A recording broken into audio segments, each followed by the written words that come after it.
ઓમ શ્રી ગણેશાય નમઃ. આપ સાંભળી રહ્યા છો આપણી યુટ્યુબ ચેનલ ધાર્મિક, એમાં આપ સૌનું હાર્દિક સ્વાગત છે. આજના વિડીયોમાં આપણે સાંભળવાના છીએ શ્રીમદ ભગવદ્ ગીતા અધ્યાય 8મો, જેનું નામ છે અક્ષર બ્રહ્મયોગ. એનું વિહંગાવલોકન આપણે જોઈશું કે આ અધ્યાયમાં શું શું આવે છે તે આપણે ઉપર છેલ્લું જોઈશું. પછી આપણે દરરોજ એક એક શ્લોકનું વિવેચન, અર્થ, ગુજરાતી ભાષાંતર આ બધું જ આપણે આવતા વિડીયોમાં જોઈશું. રોજ એક એક વિડીયો આપણે બનાવીશું. આ અધ્યાયમાં અર્જુને પૂછેલા 7 પ્રશ્નો: બ્રહ્મ, આધ્યાત્મ કર્મ, અધિભૂત, આધિદૈવ અને આધિયજ્ઞ કોને કહેવાય? અને વશ ચિત્તવાળાઓ મરણ સમયે આપને કઈ રીતે જાણે છે? તેના જવાબમાં શ્રી કૃષ્ણ જણાવે છે કે જે અવિનાશી છે, એટલે કે જેનો ક્યારેય પણ નાશ નથી થતો, અમર છે, એવા સચ્ચિદાનંદ પરમાત્મા બ્રહ્મ છે. તેમનું સ્વરૂપ અધ્યાત્મ કહેવાય છે. પ્રાણી માત્રને ઉત્પન્ન કરનારી અને વૃદ્ધિ કરનારી સૃષ્ટિની ક્રિયા એને કર્મ કહેવાય છે. નાશવંત પદાર્થ અધિભૂત છે. પુરુષ એટલે કે ચૈતન્ય અધિષ્ઠાતા આદિદેવ છે. અને જીવ માત્રમાં પરમાત્મા રૂપે રહેલા ભગવાન અધિયજ્ઞ છે. આ ભગવાન શ્રી કૃષ્ણ અર્જુનને કહે છે. જે મનુષ્ય અંતકાળે ઓમ એવા એકાક્ષરી બ્રહ્મનું ઉચ્ચારણ કરતો કરતો અને સાથે સાથે ભગવાનનું જ સ્મરણ કરતો કરતો દેહ છોડી જાય છે, તે ભગવાનના સાક્ષાત સ્વરૂપને પામે છે. આ સંસારમાં પુનર્જન્મ પામતો નથી અને કાયમને માટે એને મોક્ષ મળી જાય છે. એટલે કે એને પરમાત્મા તત્વની પ્રાપ્તિ થઈ જાય છે, અક્ષર ભવનની પ્રાપ્તિ થઈ જાય છે, વૈકુંઠ ભવનની પ્રાપ્તિ થઈ જાય છે. યોગીઓ આ રહસ્યને તત્વથી જાણ્યા પછી વેદોમાં, યજ્ઞોમાં, તપોમાં તથા દાનોમાં જે પુણ્ય ફળ કહ્યું છે તે સર્વને ઓળંગી જાય છે અને સનાતન શ્રેષ્ઠ સ્થાનને પામે છે.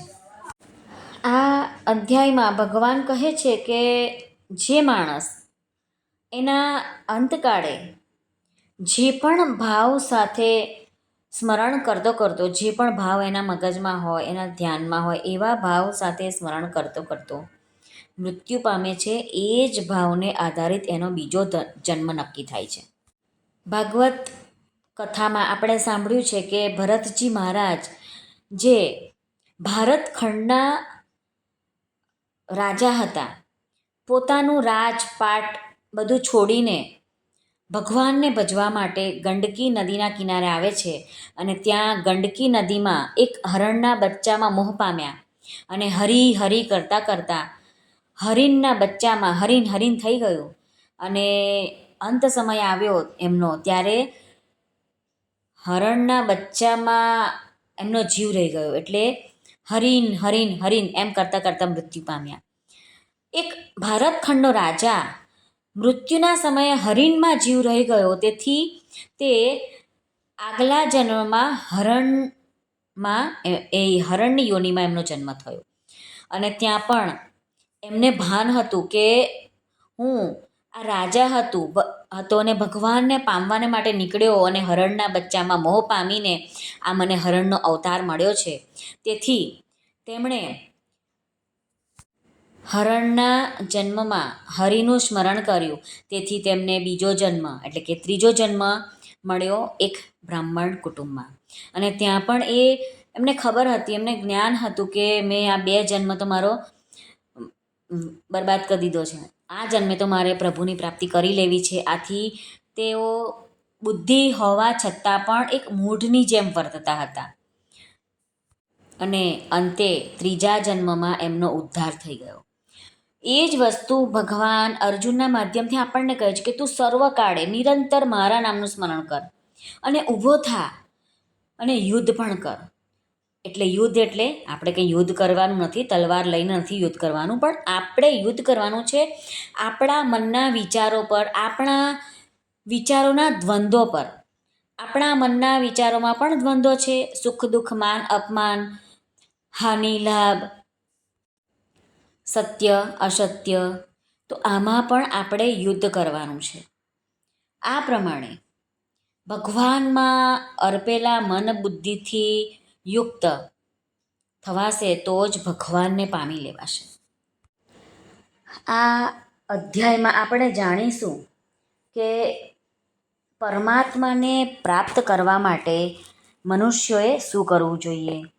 વેદને જાણનારા વિદ્વાનો જે અવિનાશી પરમપદ કહે છે એ પરમપદ આપણે કેવી રીતે પ્રાપ્ત કરી શકીશું તે બધું જ આપણે આ અધ્યાયની અંદર જાણવાનું છે.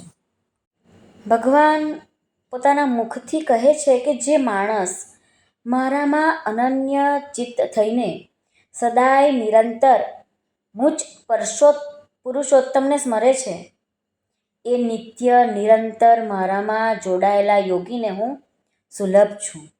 એટલે એમને પરમ ગતિ હું પ્રાપ્ત કરાવું જ છું.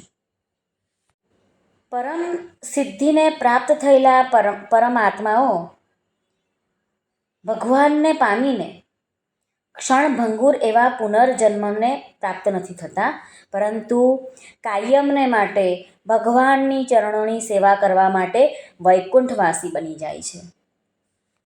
આ અધ્યાયમાં બ્રહ્માનો એક દિવસ કેટલા વર્ષોનો છે અને એક રાત્રિ કેટલા વર્ષોની છે એ બધું જ આપણે શ્લોકના માધ્યમથી આપણે જોઈશું. બ્રહ્માજીનો દિવસ શરૂ થાય છે ત્યારે બ્રહ્માના સૂક્ષ્મ શરીરથી આ આખું બ્રહ્માંડ ઉત્પન્ન થાય છે અને બ્રહ્માની રાત્રિ શરૂ થતાં એ બ્રહ્માના સૂક્ષ્મ શરીરમાં બધું જ લીન થઈ જાય છે. આ અધ્યાયમાં ભગવાને 2 માર્ગ બતાવ્યા છે. એમાંથી એક માર્ગે જનાર પાછું નથી ફરવું પડતું એને, અને બીજા માર્ગ દ્વારા જનાર ફરી પાછો આવે છે, એટલે કે જન્મ મરણને પામે છે. આ અધ્યાયમાં ભગવાન કહે છે કે તું સર્વકાળે સમબુદ્ધિ રૂપ યોગથી યુક્ત થા, એટલે કે તું નિરંતર ભગવાનને પ્રાપ્ત કરવા માટેનો સાધન કરનાર થા, યોગી મનુષ્ય બન. આ બધું જ આપણે ઊંડાણપૂર્વકનું જ્યારે શ્લોક આવશે ત્યારે આપણે વિવેચન લઈશું અને આપણે એને સમજવાનો પ્રયત્ન પણ કરીશું કે ભગવાન પોતાના સ્વમુખથી ઘણું ઘણું કહે છે અને આપણે શું કરવા આવ્યા છીએ, શું કરીએ છીએ અને શું કરીને જવાનું છે. આ બધી જ માહિતી આપણે આ અધ્યાય મારફતે શ્રી ભગવાન જે કહે છે તે આપણે મેળવીશું, સમજીશું અને જીવનમાં ઉતારવાનો પ્રયત્ન પણ ચોક્કસ કરીશું. સર્વને ભાવથી જય શ્રી કૃષ્ણ. રાધે રાધે. હરિઓમ તત્સત. જય ગુરુદેવ દત્ત. જય સ્વામિનારાયણ. જય માતાજી. નમઃ પાર્વતી પતે. હર હર મહાદેવ. સિદ્ધેશ્વર મહાદેવની જય. સર્વનું કલ્યાણ થાઓ, સર્વનું કલ્યાણ થાઓ, સર્વનું કલ્યાણ થાઓ. જો આપને આ વિડીયો પસંદ આવ્યો હોય તો લાઈક, શેર અને સબસ્ક્રાઈબ જરૂરથી કરશો, જેથી આવનારા દરરોજ ભગવદ્ ગીતાના શ્લોકો, એની માહિતી, એનું વિવેચન તમારા સુધી તરત પહોંચી શકે. આપ સર્વનો ખૂબ ખૂબ ધન્યવાદ.